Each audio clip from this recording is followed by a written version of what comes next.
Hauntcast. For hunting and Halloween fanatics. If you want to communicate with people around the world, here, use my crystal ball. Hauntcast Bone Phone. Patching into my bone phone via his crystal ball is the master of the dark arts, magician Christopher Handa, author of Talismans and Thaumaturgy. Easy for me to say. Chris. Hello. Welcome. Well, thank you. You mainly apply your craft to entertain the mortals at Castle Blood and Monessen, Pennsylvania, correct? That is correct. That's been the majority of my work as a magician for at least the past 10 years. How did you get your start there? I started as a mortal, coming through the line, and it was the first place I went where even from the first room, it had a magic effect, and then it carried into the second room, and then even the third room, and then we got to other rooms later on, and they were doing magic tricks that I was used to seeing other performers do, but they were doing it in character and in costume, and it all related to the script. And I was amazed. I was amazed. This wasn't just walking by a head on a sword or seeing somebody impaled or sawed or something like that. This was actually in relation to what the actors were doing. So you weren't dabbling in magic prior to Castle Blood? You were introduced to it through Castle Blood? Oh, no. I've been into magic for years and years. It was just the first time I saw magic at a haunted attraction as I knew what magic was. I've been doing magic since I was probably in second grade. Okay, got it. So it was just you seeing it being put, being used in a different type of setting, not your typical, stage and audience. It was, this whole haunted house with individual characters, each using magic, and you just hadn't seen it in that setting. Correct. It was the first time I had seen that. Yeah, which is very different. Are there other haunted attractions out there that do something similar? Well, ironically, at the time, there was a haunt also in Pittsburgh, the Haunted Chamber, which was run by Rick and Tammy Ma, and it was about a half an hour tour, but it was all magic. It was mentalism effects. It was all kinds of different psychological things revolving around a sorceress and basically her minions that were helping her. And it happening at the same time as I was learning about Castle Blood.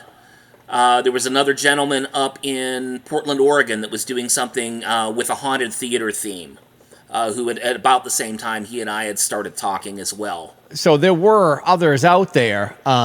So Castle Blood wasn't the originator of using magic in their haunted attraction. You were one of a few. What is it? Just something out there in Western Pennsylvania that just happened to be quite a bit of magic incorporated into the shows?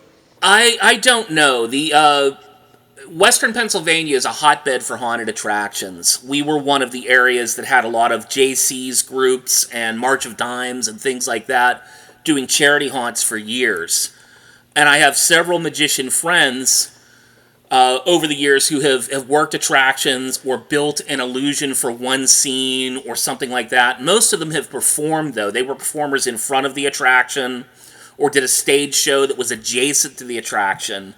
But the Haunted Chamber was different and Castle Blood was different because they actually used magic in the attraction as a part of everything, as opposed to, hey, we have a dark magician up front, or we have a sideshow, or we have a stage show going on every hour. Yeah, those were the things I was used to seeing. Yeah. One of the JCs that was in the area that I had visited a couple of times up here in Massachusetts, I think it was in Foxborough. They would do where you would come in and they would get a group together, and then you would enter and you would have a guide who would lead you through and go through different rooms.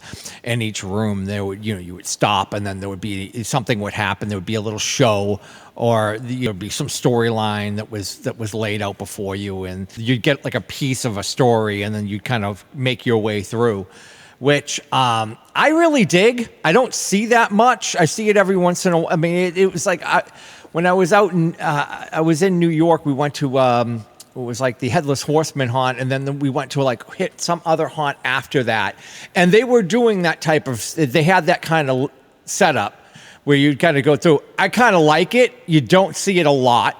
Once again, I don't get a chance to travel the entire country, but it is cool to see it. And it's nice to just have something different than, going through in a conga line and having a bunch of boo scares, having just the startle effects, having something that just breaks you out of that standard kind of haunt setup, which is cool that you guys kind of have that, you do that, Well, I think the biggest difference between the haunts of then and the haunts now is that the JC's haunts were actor driven. There weren't a lot of things that were eye candy. The animatronics didn't exist the way that they do now. So, what do? You have to fill that with stuff. You have to fill it with shtick if you don't have stuff. So it's, that's I think that's where the storylines became important for those haunts. And there are still a few that are doing a more intense, more immersive storyline. And then there are a few that have just totally turned that into the thing. Is, okay, we're going to put you in the show. And now we have a whole new genre with the immersive theater concept. But I do believe it does all stem from that JC's, that charity haunt idea with the guided tours and the walk in the room and the witches doing creepy stuff and making you stick your hand in the cauldron full of spaghetti and everything like that. It all comes from that. Yeah, it's funny that you mentioned that too, because back then, the sets were so shit. They were like they were probably like plywood with some black paint on them, and the actors had to keep your attention off of looking at the sets because they were so bad. Oh yeah. I swear we all started that. It's like, no, don't pay attention to the sets. Look at me. I'm entertaining you. I'm keeping you I'm keeping you in the story. I'm keeping your attention here. Now, talk to us about how did you end up writing the book? Like, what made you say, hey, look, I need to put this thing together. I want to get this out there. Well, the book is 100% thanks to Barry and Kathy and Nina and Kelly, who took over the Midwest Haunters Convention and ran it up until Transworld bought it, and even a couple of years into that. They had asked me to do a presentation on magic, and I had to write lecture notes that went with that, just as something for my own organizational abilities for that presentation. And then I decided then it was going to be a book. Unfortunately, a lot of things got in the way. Different things with life at the haunt, different projects. We started going from one set of shows in October to literally working year-round. And then I just got away. And then COVID hit, and I had a lot of time on my hands, and I decided to just get it all on paper, as it were. And I was able to put it into a written format, and then eventually this past year into a publishable format. So you had kind of compiled this over the years, done some seminars, and you basically had to fill in some gaps. Yes. I did Midwest. I worked Ironstock. It's too bad that Ironstock is no longer around. I never got a chance to get there before Ralph kind of wrapped things up there, which is too bad, but things, life moves on. The way things go. Ironstock was its own amazing animal. Oh, it was incredible. It was just a bunch of people really, really into haunting on anything from the I set up something in my front yard to I own a building. Just getting together and sharing what they enjoyed. It was a fun weekend. Was that in Indiana or in Kentucky? Yes. It was in Tell City, Indiana, which is on the Kentucky border. Oh, it was in both? It was, half the haunts were across the Ohio River in Kentucky when they would do, excursions. But Tell City sits on this really weird place where it's in 2 time zones. And even the clocks on the wall in in the hotel. They showed the different time zones for depending on what part of the state and what state you were in. It's technically Indiana, but the most southern you could be in Indiana is Tell City. Talk to us about the book. Like what's in it? Like what can you give us without giving it away? Because obviously you're offering this thing for sale, but give us a teaser. Give us a taste. So what I'm doing is I'm taking you through a history of Castle Blood as well as my experience at Castle Blood through the magic that I wrote and performed and then eventually started teaching other people to perform. So it starts out with Castle Blood's roots, what I started doing for them, which was line entertainment, and the close-up magic that went with working outside and in the line, to the point where I started to get involved with the script writing and the development of scenes and the building of scenes when I started working, consulting, and performing magic within the walls of the haunt, and then going into when we had the television show and the changes of locations and even now magic in the era of escape rooms and how we incorporate magic into an escape room environment, which I think is something that we do and nobody else to my knowledge is doing. I know this is audio, so it's harder to do it via audio.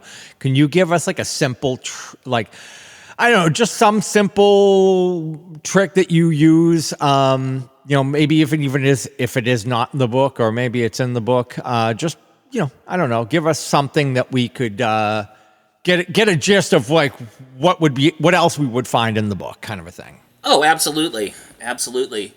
One of the things that has been a regular part of Castle Blood is the establishment of the medium or the gypsy type characters. And we perform seance type effects. So there's a lot that has to do with spirit contact and the spirits helping you along. And it's everything from the theatrical Hollywood ringing a bell to the using of tarot cards. This past tour we used rune stones, crystal balls, different devices like that. And a good way to look at it is the spirits are helping you, and they're helping you along your journey, and it's trying to basically letting you know that there's an outside force that's working with you. I'm not sure if that's too vague or not. If you would you like a specific example? Yeah, give me something specific. Okay, one of the things that I've been working on a lot, and I use this in many different ways, is I know you've had Ricky on for other episodes. Castle Blood has talismans, 3 things that you need to find during your time inside. And you have to do different things to get them, or you have to trade to get them. It's all kinds of different ways, but you have to end with these 3 things in your hand.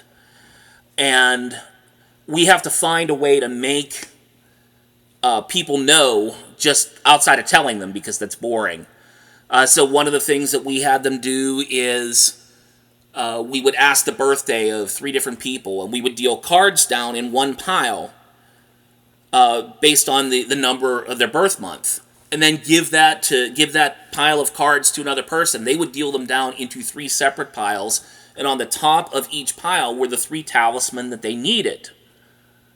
For example, one year it was the finger, the face, and the fly, and when they turned it over, those were the 3 things. And this is how they knew what they were to find later on. Now, of course, it's always going to be the finger, the face, and the fly, because we're not changing our tour every time. Another year it was based upon the face of a clock. So it's things like that. And then I could take that same magic principle and I can turn that into, instead of these are the things you need to find, these are the 3 things I was thinking of. Or this is what the spirits say you should have come up with. And it's finger, faces, flies written on a piece of paper that's been next to them the whole time. Yeah, those are the different ways I can spin that. Okay. Now, one thing I picked up in the book is that you incorporate and you use the magic if you need as like a speed bump. You need to slow down one group, trying to move a little bit too fast, and maybe they're going to bump into the group that's ahead of them.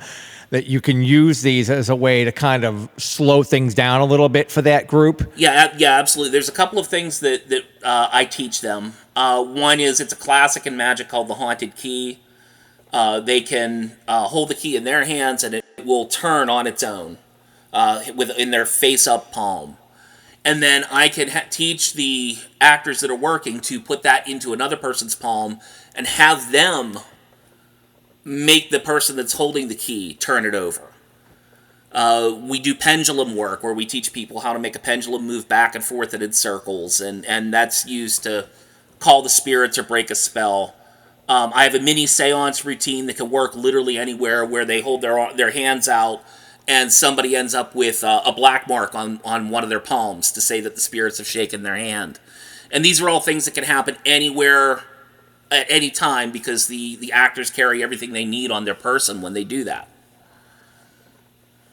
So you have multiple actors or magicians within the haunt. I have many people that have become magicians. There's more people doing it than you. Oh yes, I have many people who have become magicians. Most of them have come not having knowledge of magic. And they have had to learn it as a part of their stage piece, or they have come to me and they've said, okay, I need to do a speed bump piece. We will put people in specifically in some of these scenes to be speed bumps. And they learn 3 or 4 things. But it is about teaching them, and it's about them actually performing the magic. I do very little of the magic myself now. And we have, I want to say, in any given year, we have 3 or 4 key performers who have enough knowledge of things that we've done previously that they can just go and they can run with it. And, I can teach them the effect, and they're doing it for the season. Do you perform anywhere outside of Castle Blood? Do you have are you for hire or do you perform on stage? I do. I'm still a magician for hire. I still do the same things that most other magicians do. I've done strolling and promotional events, corporate events, birthday parties, stuff like that. But I prefer to work with the haunt crowd, and I've done most of my focus on that in the recent years. So you said you got started way early on. How did you end up getting into this? How did you learn some early tricks or what have you? I have 2 cousins in Romulus, Michigan, who were they would come down 3 or 4 times a year, and we would go up and visit occasionally. And they were always playing pranks on me and showing me magic tricks. And they would create these bizarre characters, and they would hide in a closet, come out of the closet, and they would come out to me as this character that was, apparently living in my grandparents' house and things like that. So they got me into it. It scared me, and it also fascinated me at the same time. So as I was getting older, they started teaching me magic, and they started including me in on some of the gags and things like that. We would make a haunted house in the garage or in one of their bedrooms, and invite the aunts and uncles and the parents in to go through our haunted house. And that's the same thing. It was with magic. It was we would do magic shows. We would perform a magic show for our family, and I was told I would grow out of it. I never did. And now you're writing books on it, so you've come a long way. And you haven't grown out of it. So how would you recommend that someone, obviously if someone doesn't have cousins that can teach them this and get them going, how would you recommend someone start learning? I would say, well, right now with the internet, there's plenty of stuff people can find online as far as tutorials. Some good, some bad, but a lot of it's basic magic. The magic that I learned, most of it came from books. Some came from instructional videos. If you get involved in a community of magicians, and most cities, most areas have a population of magicians, and they meet regularly, and it's just like any other activity. When a bunch of people get together, if there's a bunch of people that perform card tricks, they're going to have decks of cards, and they're just going to sit and they're going to show each other card tricks. And that's how most of us learn, is we learn from other people, and we learn through those different avenues. Yeah, that's cool. So if you can reach out and kind of get invited and get into these groups, they're all going to be sitting around showing off showing off tricks, teaching you, allowing you to learn from them.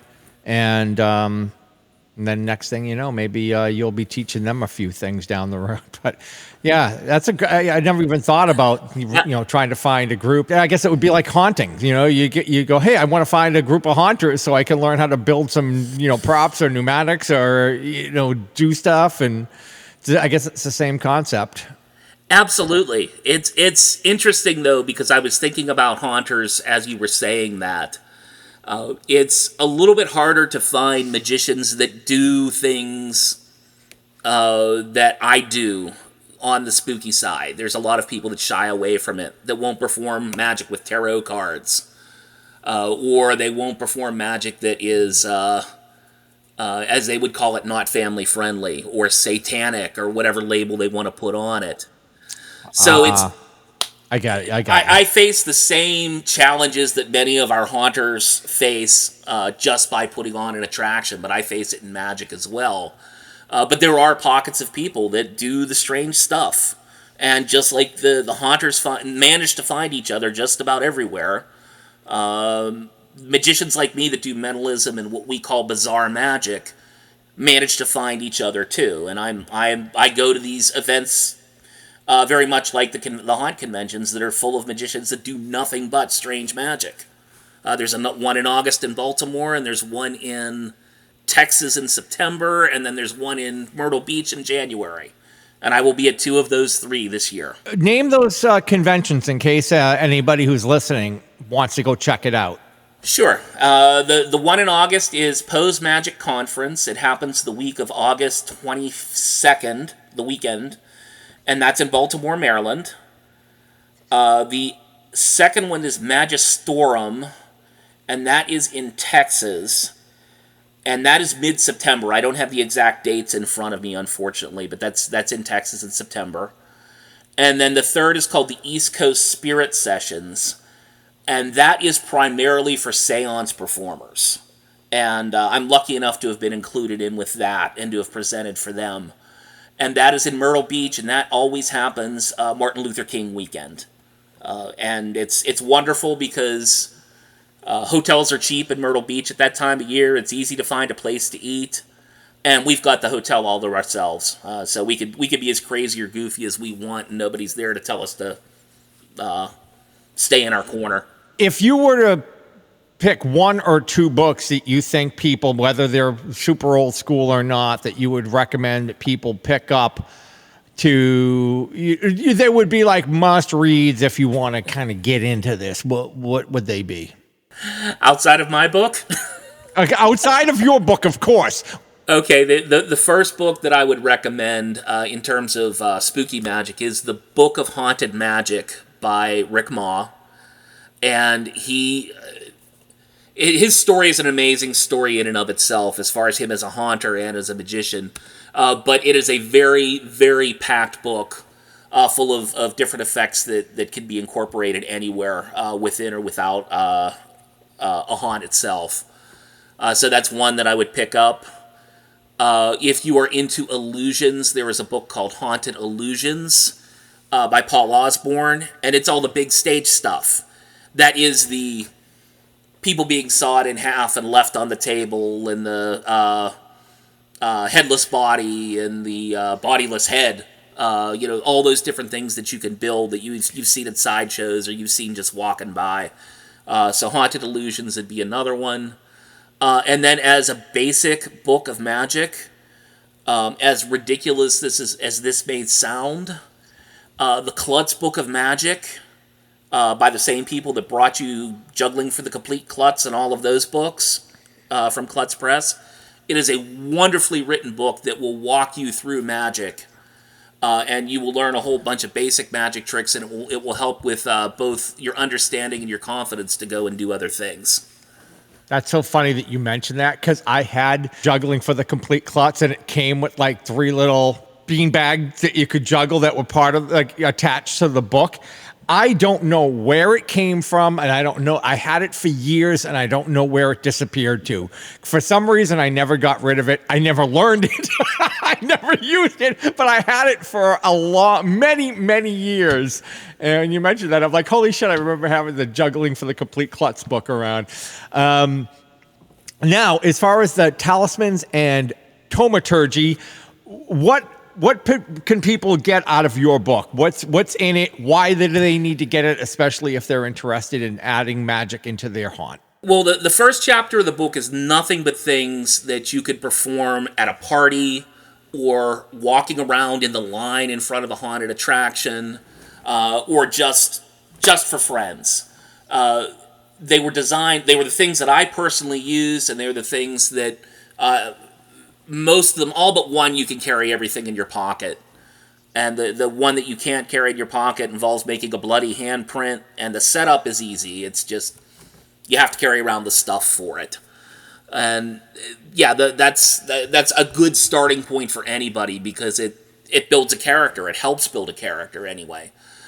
And then the magic that we incorporate into our scenes, which are all the later chapters, are things that could be used if you're writing a seance, if you're doing a short story, if you're doing a presentation at Halloween, if you don't want to do a full-blown haunted house. These 2 or 3 things could go as far as vignettes that could happen on your porch or in your garage or whatever. So these are the things I think people can take away. They can all be built upon. There's nothing in there that's not doable. There's nothing in there that hasn't been performed. And, it all, depending upon how you write your script, it all can relate to your characters. It's not tied into specific genres or anything like that. Anything else you want to plug about the book? I really like what Ricky had said about it, in terms of, obviously, all this stuff is, or everything in the book are things that Ricky Dick, the owner of the attraction, has been a part of, and he's reviewed, and we've put into the attraction. But the way he describes the book is part memoir, part how-to manual. So if you're interested in the history of the attraction, you're getting a partial history of the attraction. If you're interested in learning magic, just for magic's sake, it's in there. If you want to know how I write magic for themed entertainment, and how I incorporate magic into themed entertainment, that's all there as well. When I was reading through, I didn't get through the entire book, but as I was reading through it, and it was only because I went to the Midwest Haunters Convention of all these. I should have brought it with me. I should have just downloaded it and brought it with me and read it on the plane. But anyway, as I was reading through it, one thing that kind of popped into my head was I remember hearing, I forget who I heard say this, but they were talking about when they were talking to their actors. This is like a haunt owner or a scare actor trainer talking to their new scare actors, their crew, and they ask them the question, "What is your job at the haunt?" And typically they reply, "To scare people." And the answer is wrong. The answer is to entertain. So you get a good start. If you get a good startle, or if you get a laugh, or if you can keep them, just keep them entertained by using magic. Whatever you do, all of that's right. It's just you're trying to entertain them. They came for an experience. You don't need to make them pee their pants to have a good time, which is, I think, where this kind of works right into that, where, if you can add something else to it just to entertain them, you give them something that they're not getting out at some other haunt, you can add a lot to your show. So awesome. And it was great. It was great. As I was I was getting through a lot of the history. Now, I've talked to Ricky twice before. I've interviewed him twice. So I've got some history on it, but there was a lot more that we'd never covered in our conversation that's in this book, which was kind of fascinating as I was reading through it. So it's very cool. Where can people pick up a copy? Before I get into that, there's two things I'd like to add to what you said, if that's okay. Oh, absolutely. Go for it. Okay. I'm also operations manager for the attraction. And the very first question I ask people when I see them coming outside of our haunt, that when they hit that exit curtain, and we're one of the few places where they're not being chased by power tools, and everybody knows that. When I come out, usually I can tell because they're talking to each other. Many times they're laughing. But the first question I will ask is, did you have fun? Never how scary was it? Or did you get scared? Any of that. It's did you have fun? So I really appreciate what you just said. The other thing, and I know Ricky talks about this too, everything that we use is a tool. Castle Blood is not about magic tricks. Castle Blood is not about costumes, even though Ricky is a professional costumer. Castle Blood is about the synthesis of all that. The actors, the costumes, the props, the magic that we put into it, the escape room games. There is no one component that's more important than the rest except for the actors, because the actors make it all work. But beyond that, it's,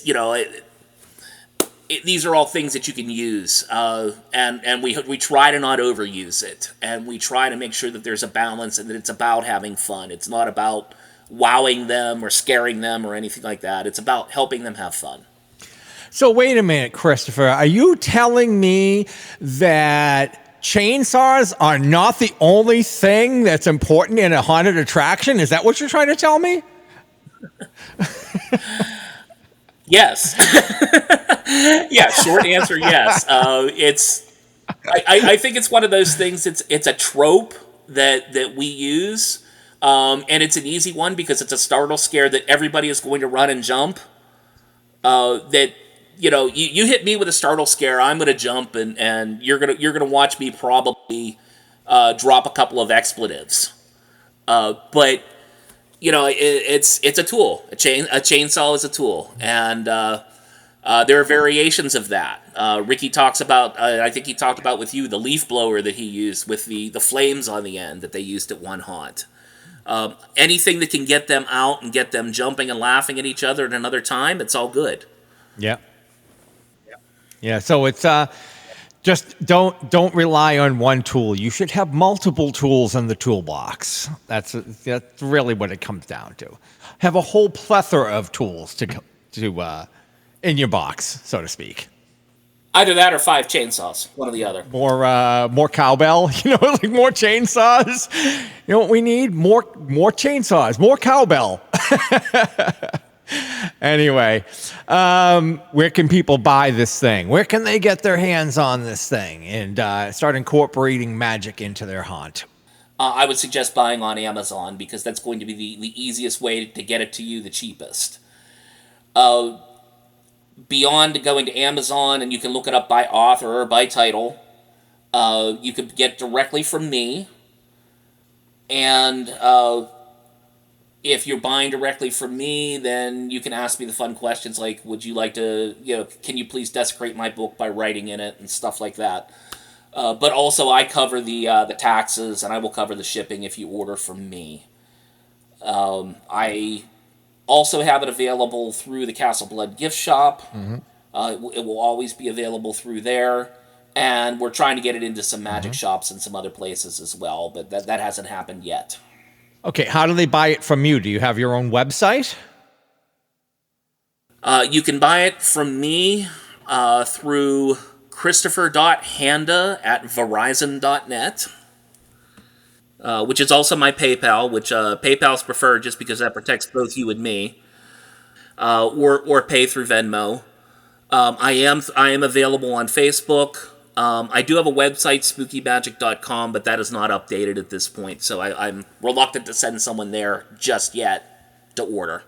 So people can email you directly, pay you through Venmo or PayPal. They can pick it up through the Castle Blood gift shop, or they can grab it on Amazon. But they don't get if they get it on Amazon, they don't get this. They don't get you to they can't get you to desecrate the book before you send it off free of tax and shipping. Correct. If somebody absolutely needs to have a signed copy, order it through me. The only place where that's a major headache is international, and the book has sold internationally. I'm very happy to say that. All right, so Christopher, give them the name of the book one more time. The name of the book is Talismans and Thaumaturgy: Stories and Sorcery at Castle Blood. Christopher, thank you for using your crystal ball and getting yourself onto the Hauntcast bone phone. Somehow the ball connected to the bone phone, and somehow you made that work. I'm not sure how, but I know it's just the magic. Neither it's am all I. the magic. All right, and thanks for joining us here. And if you want to pick up a copy of the book, I will have links down in the description. Thank you very much, Chris. Please like, subscribe, comment, give us a 5-star review, share with friends, and buy us a beer if you see us out in the wild.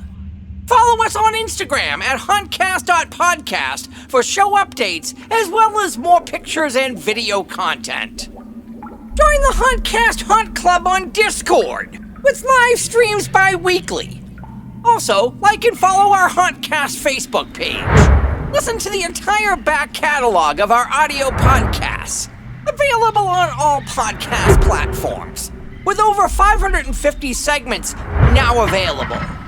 Until next time, stay scary. You can stop this. There is no stopping it, Daddy.